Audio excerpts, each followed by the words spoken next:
This is King Noble Black Supremacy. And with this particular video, I want to address the pro-black detractors of Minister Louis Farrakhan. And I guess I'll subtitle it The Evolution of Minister Louis Farrakhan. Now, a lot of people, or I should say some particular individuals, are making mockery of the Minister Louis Farrakhan and his teachings. But they're particularly going back to teachings that I would say were the early 80s or in the 80s, where he spoke of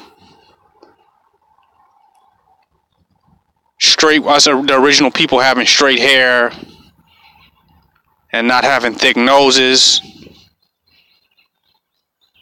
And Minister Farrakhan himself kind of made mockery in his old teachings of being kind of Afrocentric or of African people. And he spewed out some very Eurocentric ideas or perspectives on black, African, or indigenous melanated people. I'm not going to argue and say that this is not the case and that he did not do that, because he did. And I heard these teachings myself. And when I heard them, I was appalled by them as well when I originally heard them. But this is after I heard Minister Louis Farrakhan's later teachings. Now, nowhere did I find these teachings that seem to be anti-pro-black, anti-African, and they seem to not embody the total appreciation of black selfhood, black features, black identity. I never heard those teachings from the Honorable Elijah Muhammad himself. And as a matter of fact, Malcolm X said the opposite. So I don't think those teachings are a fundamental aspect of the NOI or the Nation of Islam. The Supreme Wisdom does not particularly talk about us having straight hair at some point, and then we had to go through the jungles, and then our hair became nappy. Or that there's something wrong with our big nose and having rough features, going through a rough situation. I've never heard the Elijah Muhammad speak of that. And if they have spoke of it, they didn't speak on it on a way that made mockery or that should make us feel bad about the way we appear, something that would not build up black pride and dignity. I never heard it spoken of in that way. Only by Farakhan. So I can't say his spin represents the fundamental teachings of the Nation of Islam, seeing how Malcolm said the opposite. Love your big black nose, your beautiful black skin. Malcolm spoke the opposite. So this is Farakhan. And that's why I have the subtitle is Farakhan's Evolution. Because Farrakhan has gone through a learning experience himself. He's had near-death experiences. He has been studying and learning for over the last 60 years. And if you listen to his teachings from the 70s all the way up to 2018, you'll see an evolution in his message. Some of the fundamental teachings of the Honorable Elijah Muhammad have not really changed. Separate, establish our own nation, defend and protect our woman. He's been staunch against police brutality and racism and the murder of black men in the streets in cold blood. He's been very outspoken on this issue to the point of investigation, damn near criminalization, condemnation. And he has been ousted by a lot of communities for his radical speech and his bold and blatant verbal public defense of black people. That ain't changed. His fearless and bold criticism of white supremacy and the institutions and the establishments, religious or secular, that hasn't changed. Some of his teachings, however, have evolved. What you all are studying when you see him talking about the perm and telling black women not to date any African males, all that's pre-Million Man March. And that's before the 90s. He evolved in the 90s. See, Farakhan evolved with hip-hop. Hip-hop, to some degree, enlightened the Honorable Minister Louis Farrakhan. He was enlightened through hip-hop. When he started connecting to the hip-hop movement, he changed all that stuff. Because in the 90s, there was a lot of black pride. He embraced the hip-hop movement. He put the nation behind the Afrocentric, conscious, knowledge of self, pro-black movement in the 90s. So a lot of those teachings changed. He woke up. He got enlightened. He became pro-blacker in a more cultural and Afrocentric way. Malcolm X had to make that same evolution. You got to realize that Malcolm X went to Africa, sat down with different African kings. Malcolm X became more Afrocentric as he evolved as an individual. He started off with just straight suit and ties, looking like a Harvard professor, and he evolved into dashikis and wearing a full beard. Khalid Abdul Muhammad evolved as well. He started off in suit and ties with the military Masonic regalia on, and then he ended up wearing dashikis with kente cloth ties. Every human being has to evolve, and they will evolve and learn, and you got to let a human being have his evolution.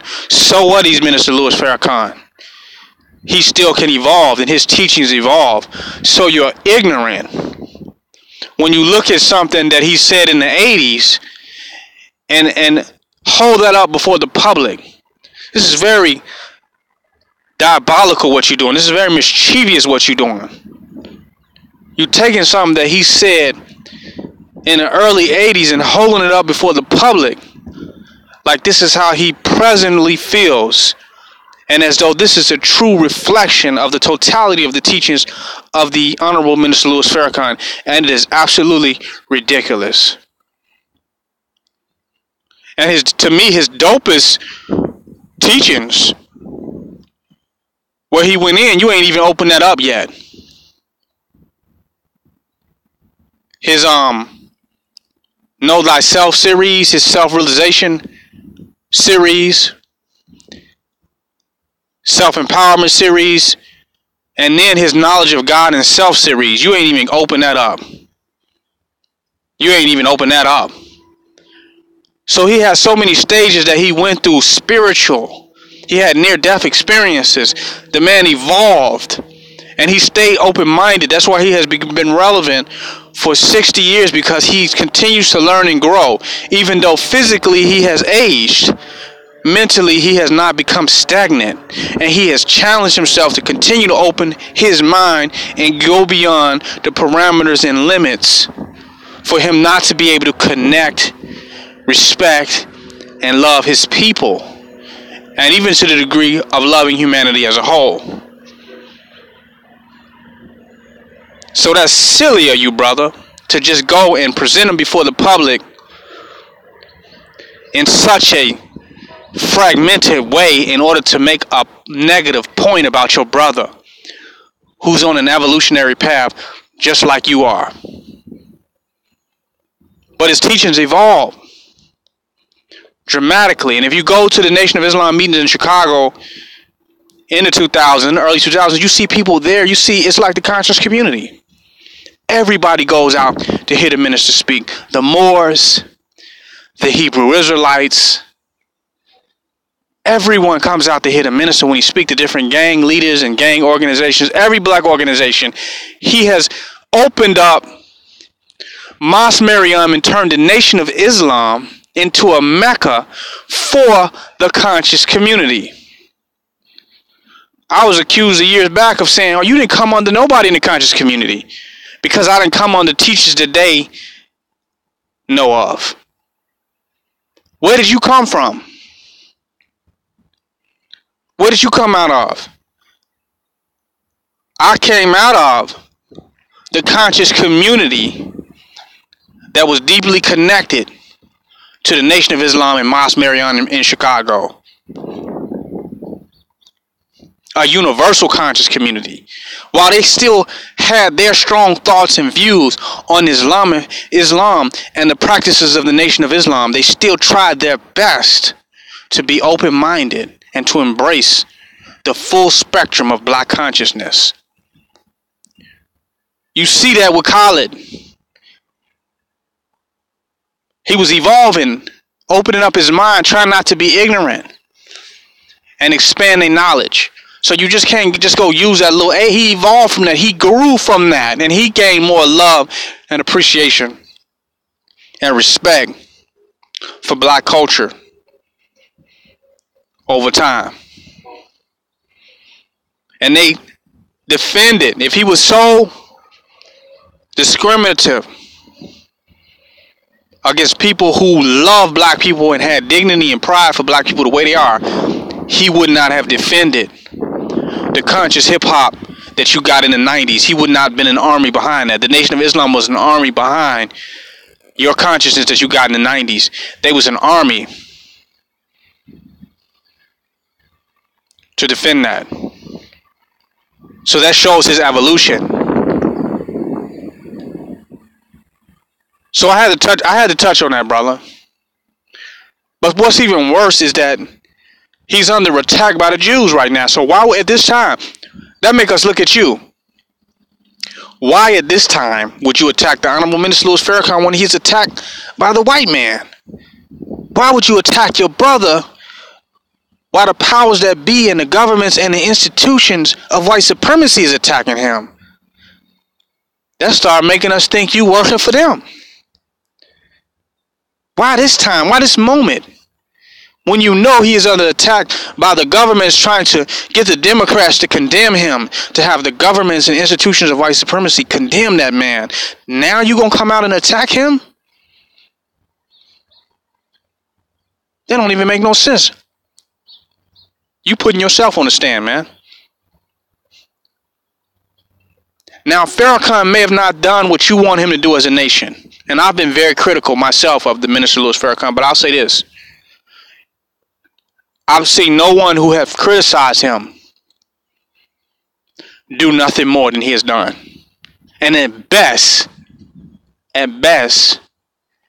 they have attempted to replicate and to touch the surface of what he's done.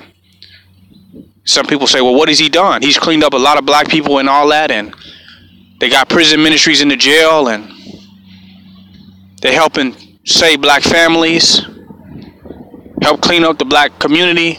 I'm not talking about that. He has spoke truth to power. He has been a voice of resistance against white supremacy at significant times and moments, unarguably, and has come under attack for doing it. He has not been silent on issues that are relevant to us when we are under attack as a people. He has used his platform and his army to secure him in a message of resistance against the institutions of white supremacy. That's what Farrakhan has definitely done and unarguably done. And if you see him being attacked by the white man and attacked by the institutions of white supremacy, he is doing something right. If he was so fake and so phony and so ineffective and so irrelevant and insignificant, then the white man wouldn't be attacking him.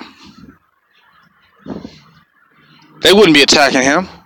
The fact that he's under attack means it's touching and impacting somebody somewhere is being kept in check and put in their place by the work of the Honorable Minister Louis Farrakhan. That's a fact. I watch some of you detractors and critics that sit back and talk about him, and I see what you're doing. And some of you was fucking quiet on certain issues. You was quiet when things went down with black people. You didn't have nothing to say. You was just quiet. You know who I'm talking about. At one point, you was real going hard. Bang on this beast and bang on this devil. You was going hard on this fucking crack at one point. And then you got soft as a mouse. You got quiet and turned into a scholar. And then you turned on yourself and started going against your own scholarship. I guess you evolved, huh? Well, now the hieroglyphics ain't even been decoded. So all the stuff you talked about Egypt end up looking like some bullshit because you said they didn't ever even decoded the hieroglyphs.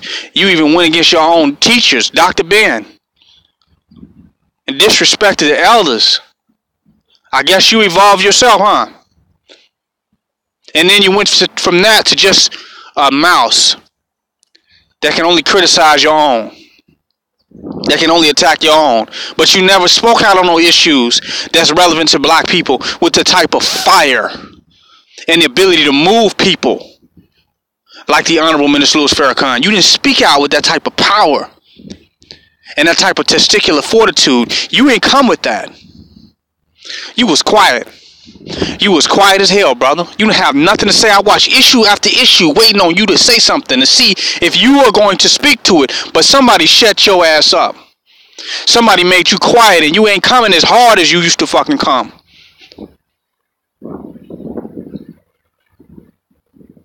Somebody scared you, brother. And then you come and you criticize the Honorable Minister Louis Farrakhan, and at least he has the heart to speak out on the issue no matter what happened. And you act like, oh, speaking out on it, that ain't really nothing. But speaking out on it can get your ass locked up. Speaking out on certain issues at certain times can get your ass in trouble. Let's keep it real. You putting your life on the line. You already got your money. You living nice. You got your family, your wealth. And then something happens to black people and you get up and speak on it. You get up and put your 2 cents in. That might be so radical. Might have black people ready to go out and do something. The minister has done that. Certain stuff he said has motivated me in ways that you could never imagine. So don't act like just speaking out on stuff that's not doing nothing. Don't act like the minister's not doing nothing. Because the enemy knows that he's doing something. The enemy knows the power that the Honorable Minister Louis Farrakhan possesses and the NOI. The enemy knows that. Why don't you? But you was quiet. When something happened to black people and you got 40, 50,000 subscribers and you could say, look, this is how we need to do. You could be definitive. You quiet on it. You wait till the shit over with to even speak about it. You scared to come out and say something. Or you will be very encrypted with your message because you scared of the FBI. You scared of the system of white supremacy. So you say, well, y'all know what to do. Y'all know how to handle that. You know what I'm saying? I ain't even got to say it. Well, the Minister Louis Farrakhan comes out and says it. You say he talks with a double tongue. At times he do. But when it's time for him to say what the fuck he got to say, excuse my language, the Minister Louis Farrakhan can be counted on to come out and say what needs to be said. And he's wise enough to know when and to know how. And some of you think you're wise, but you're nothing but cowards. You try to hide your cowardice behind the facade of wisdom. But a man who stands for nothing has no wisdom, man. If you don't stand for nothing, what you consider to be your wisdom is irrelevant, and your knowledge is irrelevant. If you stand for nothing. This is King Noble Black Supremacy. Join my website, www.kingnobleuncensored.com. Donate and don't hate.